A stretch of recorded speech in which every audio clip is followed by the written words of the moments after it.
Bonjour à tous et bienvenue sur ma chaîne. Aujourd'hui, j'ai décidé de parler d'un sujet qui me tient à cœur. On va parler d'une marque que vous connaissez sûrement, au moins vous en avez déjà entendu parler. Vous l'utilisez même probablement. Oui, il s'agit bien de la marque Yepoda. On me demande souvent, qu'est-ce que tu penses de la marque Yepoda ? J'ai eu l'idée d'en parler après qu'on m'ait posé des questions dans mon entourage, que ce soit mes amis ou ma famille. En fait, pour eux, je suis clairement la spécialiste de la Corée, même si je me catégorise pas du tout comme ça. Ok, j'ai une expertise parce que ça fait plus de 10 ans que je suis dans le domaine. J'y ai vécu, j'ai étudié le coréen, enfin bref, ce n'est pas ça le sujet de la vidéo. Qu'est-ce que je pense de Yepoda ? J'ai recommencé cette vidéo plusieurs fois parce que je voulais vraiment faire une vidéo avec un point de vue objectif et mettre un peu de côté tout le ressentiment que j'ai par rapport à Yepoda. Donc je vais vous l'expliquer dans cette vidéo en essayant d'être le plus neutre possible dans mes explications. N'hésitez pas à me dire en commentaire si vous avez un avis différent du mien. Le but étant d'échanger ensemble et de peut-être que vous allez même me faire changer d'avis. Mais en tout cas, écoutez mes arguments, je serais ravie d'écouter les vôtres. C'est parti. Je me suis crue dans un journal, genre j'ai préparé des fiches. Yepoda. Yepoda, c'est une marque fondée par deux entrepreneurs allemands, Sophie Baron et Dominique Bloch. Sophie Baron a expliqué qu'elle est tombée amoureuse de la K-beauty après un séjour en Corée du Sud. Et le cofondateur est lui spécialiste dans les marques à l'international et son expertise a joué un grand rôle dans la notoriété de la marque Yepoda en Europe. Yepoda dit vouloir faire connaître la K-beauty en Europe, pouvoir rendre la K-beauty accessible. Yepoda a repris les caractéristiques de la K-beauty, donc c'est-à-dire avoir une large gamme de produits, mais globalement basée sur le layering. Donc le layering, c'est quoi ? C'est d'avoir plusieurs étapes dans votre skincare routine. Donc ça va être le nettoyage, le toner, le sérum, les crèmes et toutes les crèmes qui viennent ensuite. Donc une routine de soins qui va être vraiment complète. C'est sur quoi Yepoda se base. Et les produits sont fabriqués dans des laboratoires en Corée du Sud. Donc, qu'est-ce qui, pour l'instant, détermine Yepoda comme une marque coréenne ? Parce qu'elle se définit comme marque sud-coréenne. C'est d'ailleurs comme ça que les consommateurs l'aperçoivent. Il y a même d'ailleurs plusieurs amalgames qui sont faits avec des marques que je considère vraiment comme de la K-beauty et Yepoda. Il ne faut pas oublier que Yepoda, c'est une marque qui a été créée pour le marché européen. Il n'avait aucune intention de se baser en Asie, comme vous pouvez voir sur la petite photo que je vous mets là ou que je vous mets là. On peut dire que Yepoda a surfé sur le buzz de la K-beauty. Il y a eu un certain temps avant que certains consommateurs commencent à comprendre qu'il n'y avait de coréen que le nom et la localisation de la fabrication des produits. Mais je ne sais pas si vous savez, je tiens à vous dire qu'il y a énormément de marques qui sont créés dans des laboratoires coréens, des marques que vous utilisez chez vous, de grands groupes. Je ne vais pas en dire plus, mais donc voilà, donc en vrai, je vais vous expliquer pour moi pourquoi je considère que Yepoda n'est pas de la K-beauty et pourquoi je ne veux pas tester les produits. Parce que c'est un peu l'objet de cette vidéo.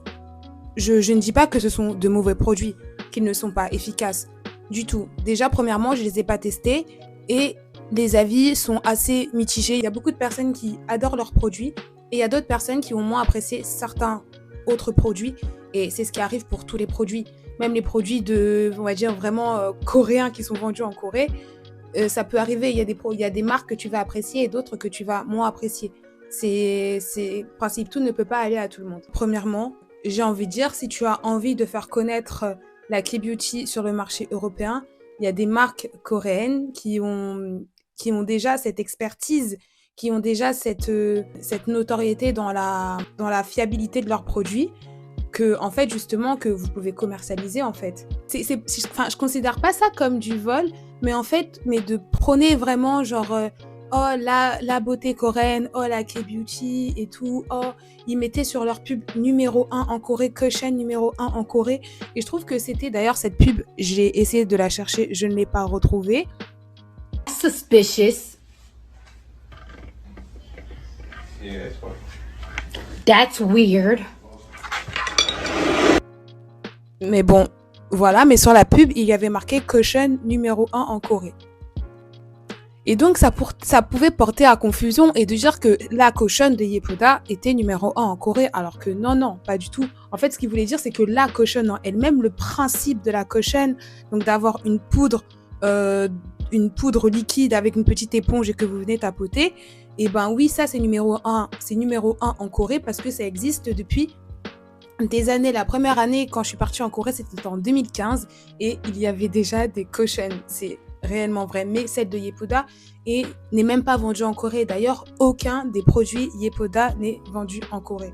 Et je trouve que ça masque vachement, en fait, plusieurs marques de K-beauty qui veulent s'exporter à l'étranger et ben du coup, en fait, pas se font prendre la place, mais voilà, on va dire que ce sont des Européens, donc ils ont une facilité sur le marché européen parce que chaque marché est différent. C'est vrai qu'il est assez compliqué de pouvoir déterminer si une marque est véritablement coréenne ou non. Quand je dis une marque coréenne, j'entends dans le sens où une marque qui est vendue sur le sol coréen, une marque qui est utilisée par les Coréens, mais juste le fait qu'elle soit vendue en Corée, elle peut potentiellement être utilisée par les Coréens. Donc pour moi, je considère que c'est de la K-beauty en fait. C'est ça ce que je veux dire, c'est que même s'il y avait des étrangers qui avaient créé une marque de K-beauty et qui la vendent en Corée, en Europe, etc., bah ouais, ok. Mais là, en fait, non, vous allez en Corée, oh, j'aime trop la Corée, en fait, je vais prendre ce concept que j'aime trop, je vais dire que c'est de la K-beauty et en fait, je vais le vendre qu'en Europe. Au-delà de ça, il y a plusieurs choses qui ont un peu dérangé les internautes et les utilisateurs. C'est le marketing agressif de Yepoda. On l'a vu avec beaucoup d'influenceurs. On l'a vu partout sur YouTube, sur TikTok et sur Instagram. On voyait partout du Yepoda et effectivement même les petites images avec Hello. Il y a tout le temps des réductions, tout le temps des codes promo, tout le temps. Dès que vous regardez une story, vous swipez sur une pub de Yepoda avec un code promo. Et en fait, donc, ils disent en fait, si vous êtes tout le temps en promotion, c'est que clairement, vos produits ne valent peut-être pas le prix. Oui, je comprends. Et oui, je comprends. Je peux comprendre. Mais moi, je veux dire que les produits sud-coréens, les produits que l'on va trouver en Corée, honnêtement, ce qui m'a fait tomber amoureuse de la K-beauty, et ce que j'ai beaucoup aimé, c'est j'ai toujours eu beaucoup de problèmes de peau et beaucoup de taches d'hyperpigmentation, hein. C'est le fléau de la peau noire, on va dire. Bah, un fléau, on va dire, c'est une... Enfin, moi, personnellement, j'aime pas ça et ça me gêne. En fait, dès que j'ai un bobo, bah voilà, ça me donne une cicatrice. Et quand je suis arrivée en Corée et que j'ai découvert tous ces soins, ces crèmes, ces sérums, en fait, je me suis rendu compte que ça fonctionnait, mais tellement mieux sur ma peau que tous les produits que j'avais pu utiliser avant. Et c'est pas parce que j'étais hyper fan de Corée ou parce que j'étais hyper hypée. Oui, j'aimais bien les produits et que c'était pas des produits que je pouvais trouver près de chez moi. Mais au-delà de ça, c'est des produits qui fonctionnent parce que bah, j'y ai vécu pendant 1 an, donc j'ai pu utiliser les produits sur une longue période. Et même, j'ai vécu en Corée en 2018 et en 2019, mais la première année, quand je suis allée là-bas, c'était en 2015. Et depuis 2015, j'y allais tous les ans et à chaque fois, je ramenais de la K-beauty. Et donc, je trouve qu'en Corée, il y a 2 choses qu'on peut vachement retrouver en K-beauty. Les 2 actifs qu'on peut vachement retrouver en K-beauty, c'est l'anti-tache. Enfin, quand je dis anti-tache, c'est en fait le truc, comment on dit, brightening en fait. Parce qu'ils aiment pas avoir, enfin voilà, pour toujours avoir le truc un peu blanc, le truc qui va un peu t'éclaircir, qui va te donner un teint frais, etc. Et le anti-âge. Et anti-âge, ouais, c'est vrai qu'il y a beaucoup de choses anti-âge. Déjà, juste pour parler des produits brightening, ce sont des produits de qualité hautement concentrés qui vont agir sur les taches pigmentaires des peaux noires. Donc c'est pour ça que j'ai dit en fait la K-beauty, si vous êtes noir et que vous regardez cette vidéo, la K-beauty peut être votre meilleure amie pour soigner vos taches d'hyperpigmentation. C'est une concernée qui vous en parle en connaissance de cause. J'ai essayé tellement de marques, que ce soit américaines, allemandes, françaises. À chaque fois que je voyais une pub, j'avais espoir que ce produit fonctionne enfin sur mes taches. Et à chaque fois, j'étais déçue. Honnêtement, à chaque fois, j'étais déçue. Jusqu'à temps que je connaisse la K-beauty, déjà premièrement, mais que je sache choisir les produits qui correspondent à ma peau. C'est très important parce que, comme j'aime le répéter, la K-beauty, oui, c'était très bon produit avec une très haute expertise, une très haute concentration dans les actifs, avec une innovation incroyable dans les soins de la peau. Mais toute la K-beauty n'est pas bonne à prendre. Désolée de cette petite aparté, on retourne sur Yepoda. Donc voilà, donc ce qu'on peut dire de Yepoda, c'est qu'il y a de coréen le nom. Yepeda et que les produits sont fabriqués dans des laboratoires sud-coréens. Mais à part ça, ah oui, non, il y a aussi une gamme de produits qui est basée sur le layering coréen, donc qu'on peut retrouver dans plein de marques de K-beauty.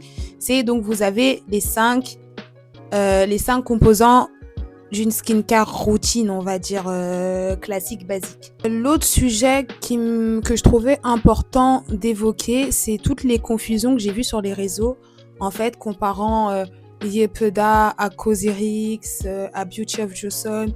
Oui, non, mais ce sont des marques qui sont faites pour le marché européen. Les Coréens n'utilisent même pas ces marques-là. Alors, pour ce qui est de Yepeda, oui, mais c'est justement là quand je vous disais que ça crée un amalgame. Cosrx et Beauty of Joseon sont des marques sud-coréennes vendues en Corée. Ils ont des sites internet en coréen. D'ailleurs, voilà, petit tips, si vous voulez savoir si une marque est véritablement sud-coréenne, vous tapez le nom de la marque .kr au lieu de mettre .com, .fr, .kr. Si vous trouvez un site en coréen, c'est que la marque est vendue en Corée. Et si vous cherchez pour Yepeda, il n'y aura pas. Il y a tout, il y a .fr, il y a .com, je crois, mais il n'y a pas .kr. Cosrx et Beauty of Joseon sont véritablement des marques coréennes. Ok, Cosrx et Beauty of Joseon, on entend beaucoup aussi parler d'eux sur les réseaux, mais Cosrx, c'est d'abord dû à son rachat par Amore Pacific. Amore Pacific, grand groupe, c'est comme un LVMH coréen, moi j'aime bien dire. C'est un mastodonte de la cosmétique en Corée et il détient beaucoup de marques de K-beauty. Je vous mets la liste là. Je suis sûre qu'il y a des marques que vous reconnaissez comme Innisfree, La Neige, voilà, Etude House aussi, très connu. Donc voilà, donc Cosrx existe depuis très longtemps, je vous ai dit. Quand je suis allée en Corée en 2015, il y avait déjà du Cosrx. Pour ceux qui connaissent à Hongdae, vous voyez Island. Island, c'est comme un grand centre commercial. Et en fait, au rez-de-chaussée de Island, il y avait un stand skincare. Et là, il y avait déjà du Cosrx. C'est là où j'ai vu du Cosrx pour la première fois. D'ailleurs, j'ai une bouteille de chez Cosrx. Je vais vous montrer la date de péremption pour vous montrer. Attendez. Donc voilà, alors je crois que c'est pas celle-ci parce que celle-ci date de 2021. Enfin, elle se périme en 2021. Donc on va dire que j'ai dû l'acheter en 2019 ou 2018 parce que les produits cosmétiques durent entre 3 et 4 ans, ça dépend. Mais bon, en début 2021, la K-beauty n'avait pas encore du tout buzzé à ce point-là en Europe. C'était vraiment encore vraiment niche, quoi. Je suis allée dans ma salle de bain, je suis allée souffler. Voilà. J'espère que quand même vous avez un peu compris le principe de cette vidéo.